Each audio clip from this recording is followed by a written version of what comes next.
How's that shopping mall apocalypse going? This was the men's department at Macy's in Eagle Rock Plaza at noon on Sunday. Photo by KPCC's John Rabe. Here's our occasional roundup of news, notes and chatter. I took a week off from the notes posts, so I have only myself to blame. It's late and long. Between posts you can keep up with LA Observed on Twitter, join more than 25,000 followers. Trump pays a visit for the first time as president. Donald Trump is due to arrive Tuesday for a brief stay in California. He'll begin in the San Diego area to get his picture taken in front of prototypes of the border wall that he promised his voters. Then he's coming north for a high-roller Beverly Hills area Republican fundraiser. Locally, it will be a lot like when President Obama would come to town. No public appearances or engagement, just a traffic-slamming motorcade during the late afternoon rush hour, a couple of hours of schmoozing to collect some checks, then another traffic slam on the way out. When Obama gummed up LA traffic purely to raise money, we called them Obama jams. Trump traffic doesn't have the same ring. Nominations. This first time with Trump, we know much less than we used to with Obama. We know who the official hosts are: Republican National Committee Chairwoman Ronna McDaniel, National Finance Chairman Todd Ricketts, and Deputy National Finance Chairman Elliot Broidy. But we don't know where the actual event will be held. Tickets are $35,000 to start, and you could pay as much as $250,000 for a roundtable discussion and photo with Trump. About 90 guests are expected, with the RNC estimating a take of about $5 million. The LAPD has not yet been allowed to release any advance guidance on street closures. It appears that the fundraising event will be in Beverly Hills or nearby, so plan accordingly. Helicopter activity at Santa Monica Airport on Sunday suggests that the president will be flown from LAX, or SMO, to some West Side location, then driven to the venue. On many Obama visits, the Secret Service used the lawn at Rancho Park as a landing zone in the traffic impact mostly affected Century City, Beverly Hills, and, if the event was being held above Sunset, the Holmby Hills and Bel Air areas. You usually can tell when LAPD cars and motorcycles begin stationing at intersections hours before any motorcade appears. The Trump itinerary suggests that his next appearance is Wednesday in Missouri, so he may stay overnight, as Obama did sometimes. The Trump team's choice of hotel or private home for the president to bed down will be interesting to see. Obama moved between the Beverly, Wilshire, and a few other locations. If Trump does sleep over, that will put his exit into the Wednesday morning traffic calculation. Rain come make it all a little bit more complicated, plus there is the threat of protests. One of the reasons the Trump team is keeping the location secret seems to be about keeping protesters guessing. A number of groups want to fill streets near wherever Trump ends up, and a Monday evening rally in Beverly Hills attracted a crowd in Democratic candidates John Chang and Kevin DeLeon. California's Democratic leaders don't plan to be seen with Trump, and even Republican candidates are being advised by their own handlers to keep their distance. Trump lost by so many votes in California it accounted for his entire loss in the national popular vote, and if anything, his racist and anti-California rhetoric and strangely dishonest and confused behaviors as president have made him even less welcome here. No president since FDR has waited longer into his term to visit California than Trump. The fundraisers will be light on Hollywood star power, says THR. The LA Times' Noah Bierman has an analysis piece which concludes that Trump's well-documented clashes with California owe plenty to politics, culture, and personality. But at bottom, what drives the president's toxic relationship with the nation's most populous state is this: his near-obsessive desire to be seen as a winner. Before losing here by more than 4 million votes, Trump suffered several business reversals in California, including that time the city said no thanks to a Trump skyscraper at the Ambassador Hotel site on Wilshire Boulevard. Also, Gustavo Arellano op BDS about Trump visiting Beverly Hills but not Orange County. He lost there too. And Cal Matters has pulled together a list of all the lawsuits between California and the Trump administration. Christopher Hawthorne jumps to City Hall. Longtime LA Times architecture critic Christopher Hawthorne is leaving the newspaper and journalism to work for Mayor Eric Garcetti as Chief Design Officer for City Hall. Hawthorne has been a cheerleader for the kind of richly urban metropolis that Garcetti likes to talk up, and has done his part to push that agenda while at the Times, but now he can help from the inside. Beginning next month, I'll be working in the mayor's office to raise the quality of public architecture and urban design across the city, and the level of civic conversation about those subjects, Hawthorne wrote in a column announcing the move. Though I'll be tackling a range of projects, my work will have a clear central focus: the public realm. It's a caricature to say that Los Angeles has never valued the design of its public spaces, or even worse, that it has none. It is true, however, that in the decades after World War II, Los Angeles, like many American cities, pursued a new and largely privatized kind of urbanism, dependent on both the freeway and the single-family house, while increasingly neglecting its public side. That has changed in marked fashion over the last decade. Thanks not only to ballot and bond measures but also to shifts in how people live and get around the region, Los Angeles is re-embracing and reinvesting in its public spaces and arguably its very publicness. Several of the major initiatives we've taxed ourselves to pay for over the last decade, to build transit lines, parks and housing for the formerly homeless, touch on or even promise to reshape the public realm. In certain areas, the design of metro stations or public schools, for instance, the city's role as architecture patron is indirect, relying on the power of persuasion as much as anything else. The fragmentation that has long characterized the political structure of Southern California has also been plain to see in the way we produce our public architecture. Yet taken together, these various initiatives, along with the arrival of the Olympics in 2028, make up the biggest investment in what we might broadly call civic design that any American city has made in decades. And to a substantial degree, the money to build this new infrastructure, park space and housing is in hand or has been approved. The question then is how to spend it.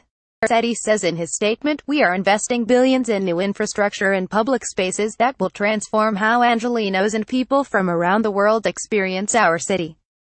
Anyone who's familiar with Christopher's work knows that his creative eye and his understanding of urban design are unparalleled.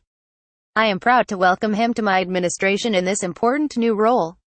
Hawthorne, by the way, doesn't directly address the ownership tumult that has roiled the Times ever since he joined the paper in 2004.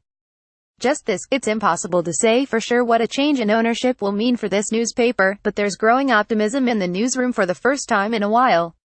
"I'll be rooting for everybody working here." Hawthorne directed last week's quite good Art-Bound episode on KCET about LA's Frank Lloyd Wright houses, and spoke for 50 minutes about the Getty for a podcast hosted by Jim Cuno, president of the J. Paul Getty Trust. Greg Casillas, 30, Pomona police officer and father. Officer Greg Casillas was shot and killed responding on Friday night to a barricaded suspect seen in the city of Pomona. A second officer was wounded. The shooting suspect was arrested after a 15-hour standoff. Casillas, who lived in Upland, was married and had 2 young children. He also is survived by his parents and 2 brothers. Casillas was just sworn in as an officer in September. He died on what was to be his last day of being accompanied by a training officer. Greg is a hero, a man to look up to. He left his family at home to protect yours, and his ultimate sacrifice will never be forgotten, Pomona Police Chief Michael Olivieri said in the SCNG papers. "He was so excited," said Allison Campos, a jailer with the Pomona Police Department, in the lot. "I've never met someone so eager to become a police officer." There was a memorial vigil in Pomona on Sunday evening. "We are deeply moved by the love and support we have received from our law enforcement brothers and sisters, our community and people across the U.S. during this difficult time. Our hearts are heavy as we mourn the loss of our brother, Officer Greg Casillas." pic.twitter.com/ice5dsvf, Pomona Police Department. At Pomona, March 11, 2018. Pastor Henry Alexander, of Shield of Faith Church in Pomona, prays at a vigil for fallen Pomona police officer Gregory Casillas in front of the Pomona Police Department. pic.twitter.com/Skeffel62s3, Gennaro Molina, at Gennaro Molina 47, March 12, 2018. Media notes: as the Times turns, Patrick Soon-Shiong attended the recent Gridiron Club dinner in Washington with LA Times editors, so let's hope he's hearing some real-world advice about owning a newspaper.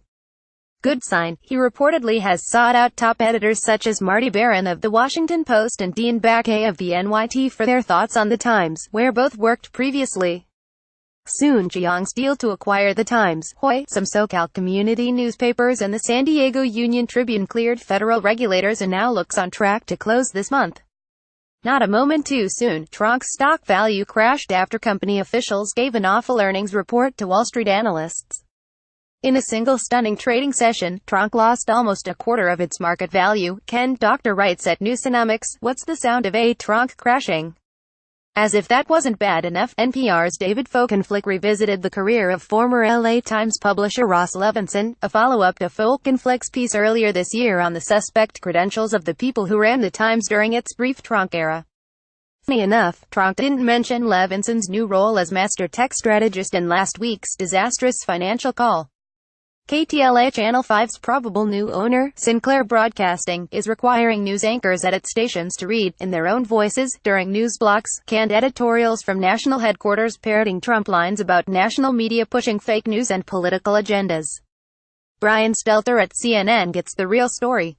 Speaking of KTLA, entertainment reporter Sam Rubin was in a London TV studio last week and ran into actress Terry Hatcher.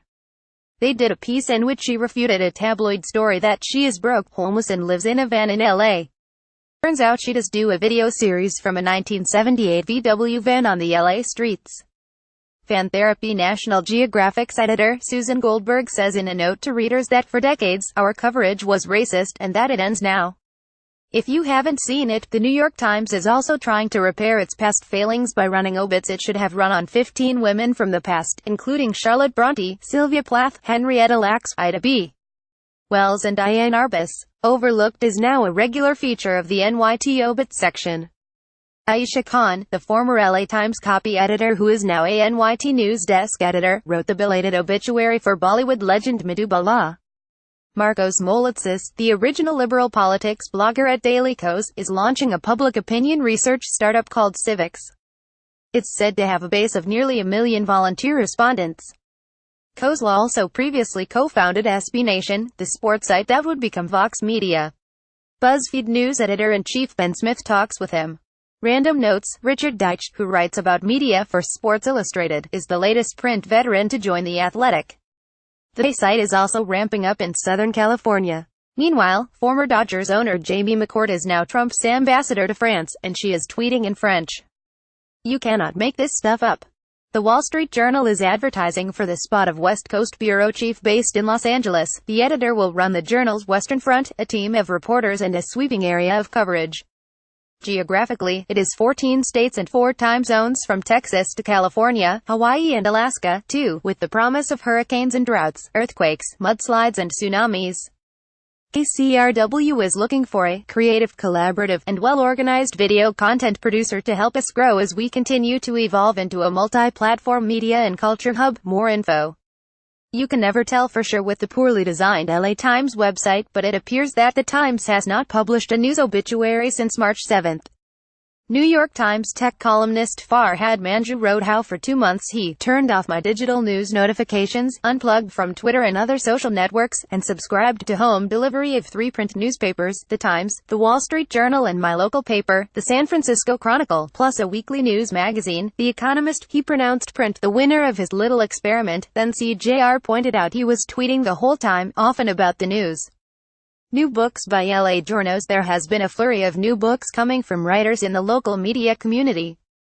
I'm sure I'll miss some. Let me know if you have a new book out or on the way. Robert Hilburn's new biography of Paul Simon comes in May. Here's a nice Kirkus Reviews piece for Paul Simon, The Life. From William Rampel is The Gambler, his deep dive into the secretive world of dealmaker Kirk Kerkorian. I've written about other self-made billionaires, but those others were not so heroic, Rampel says. Ben Fritz, who covers Hollywood for The Wall Street Journal, is out with The Big Picture, the fight for the future of movies, and says, once you understand the economic forces behind Hollywood, you understand why we get the movies that we do. LA Times entertainment reporter Amy Kaufman has written, Bachelor Nation, Inside the World of America's Favorite Guilty Pleasure, which the NYT Review calls a fourth wall buster that details the frantic off-camera work that goes into making what's on camera, whether blissful or traumatic, appear effortless. Nancy Claire, the former editor of the late Los Angeles Times Magazine and co-creator of the Speaking of Mysteries podcast, digs deep in the battle for Beverly Hills, the story of the 1923 annexation fight that left the movie Star City forever surrounded by the Los Angeles giant. UNF Schology, a field guide to living with guts and confidence, is the latest by advice columnist and writer Amy Alcon. Bad Stories, What the Hell Just Happened to Our Country, is by author and podcaster Steve Almond. I wrote this new book because I felt I would go crazy if I didn't. A couple of notable books also from my friends at Angel City Press. After Image, Los Angeles Outside the Frame is Linnell George's collection of essays, photographs, profiles, and reportage on Los Angeles. And coming in April is Los Angeles City Hall, An American Icon, by Stephen G. Media people doing stuff after 21 years at the Inland Valley Daily Bulletin, most of that time covering Pomona. Monica Rodriguez, above, decided to pack it in the words of columnist David Allen. Get true to form, even on her last day, after the cake was gone and the goodbyes said, she was the last one here, writing until midnight, going home only because her computer access was locked. Also, add veteran Susan Abram to the list of reporters who are no longer at the Daily News. Now a wanderer hoping to become a finder, her Twitter bio says. Up north, staffers at the Digital First Media Papers publicly denounced the ongoing destruction of our newsrooms by Alden Global Capital, the investors believed to be behind the ruinous cost-cutting at Papers of the Bay Area News Group and the SoCal News Group. Mary Melton, the former top editor of Los Angeles Magazine and Emmis Publishing, announced on Monday that she will lead the editorial side of Major Domo Media, a new entertainment company, TV, podcasts, other, from chef David Chong and former Wired editor-in-chief Scott Dadick. Life is Chapters. KPCC investigative reporter Annie Gilbertson has been hatching Repeat, a serial podcast digging deep into what happened in 2011 when a Los Angeles County Sheriff's deputy shot a suspect who tried to run from the scene of a burglary. Gustavo Arellano's weekly newsletter pokes at the topic of the New York Times getting Los Angeles wrong again and again. He focuses on the This Weekend's travel piece in which the NYT writer is amazed that Angelenos have newly discovered bread, and on his insistence that the NY paper should never refer to LA liquor stores, even for NYC readers, as bodegas. Jamil Smith is a new senior writer for Rolling Stone and in his first column takes on Ag Jeff Sessions and his battle with California. Dennis Romero on the LA Times op-ed page, skateboarding, not surfing, should be California's official state sport. Daniel Hernandez writes about the plight of LA media in a piece for Future of Cities LA. Warren Olney observes for Zocalo that much has changed around the White House since he and a high school classmate urinated through the fence in the 1950s. Andy Herman contributes to NPR Music on the story of World War II Jewish folk as rediscovered and brought back to life. New York Times co-chief film critic Manola Dargis teaches a course called Thinking Critically About Film as an adjunct faculty at Art Center in Pasadena. Former Lot Column 1 editor Kerry Howard has left the Nieman Foundation and moved to London as storytelling editor for Reuters. Former NYT and Lot reporter and Trump biographer David K. Johnston is the editor-in-chief of DC Report, a unique, non-profit news service that reports what the President and Congress do, not what they say. Masthead includes former Later's David Crook, managing editor, and Terry Schwadron, NY editor. Jerome Campbell has left the LA Times reporting staff to be a crime reporter at the Boston Globe. Michael Aushenker is now staff reporter at San Fernando Valley Business Journal.